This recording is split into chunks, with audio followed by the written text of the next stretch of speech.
कोष्टक में x² minus y² into x² minus y²। समझ आ गया?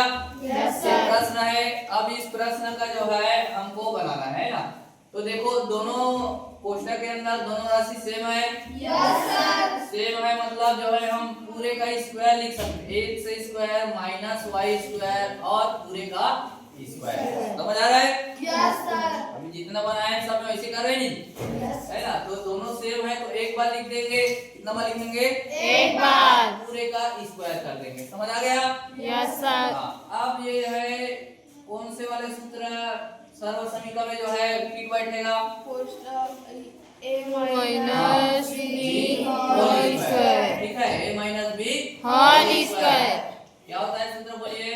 a square minus 2ab plus b square. ये वाला सूत्र में। अब देखो फिर से हमको प्रश्न को लिख देना है। ये हो गया x² माइनस y² पूरे का स्क्वायर। ठीक? Yes sir. अब a के जगह में x² है। a के जगह में क्या है? x स्क्वायर नहीं है, a के जगह में x स्क्वायर है ना? x² a के जगह में हो गया, लेकिन उसका घात भी है। घात कितना है? 2 है। तो कोष्टक में ऐसे लिख के पूरे का घात और 2 ऐसा। समझ आ रहा है? Yes sir. उसके बाद माइनस 2 है 2 है तो 2 लिख देंगे। a के जगह में फिर क्या लिखेंगे?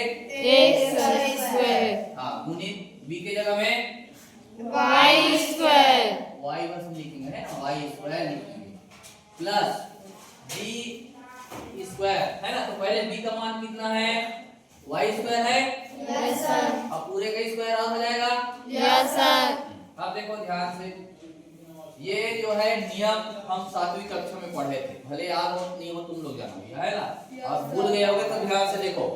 यदि घातों के घात हो, यदि घातों के घात हो, घात उसका और घात है, x²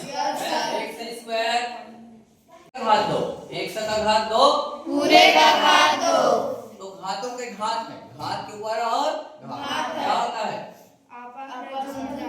आपस में जुड़ जाते। गलत, वो तो उसमें होता है, उसमें आपस में जुड़ता कब है? x² इंटू x² है ना? यदि आधार समान हो, गुना के रूप में हो तो उसके घात जुड़ते हैं इसमें। Yes sir. ये कहाँ वैसी है क्या? दोनों देखो। नहीं। हाँ, क्या होता है इसके घातों में? कोई घात हो तो कहाँ घटता है? वो तो भाग में होता है। तुम लोग सब उल्टा पुल्टा बता रहे हो। वो भाग में होता है नहीं, घटने वाला। Yes sir. यहाँ भाग है, यस सर। यहाँ तो भाग ही नहीं है भैया, है ना?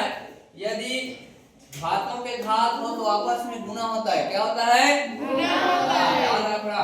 यदि घातों के घात हो तो क्या होता है? आपस में गुना होता है। घात आपस में गुना हो जाता है, तो घात आपस में क्या हो जाता है? गुना हो जाता है। ये ऐसे 2 गुणित 2। समझ आया?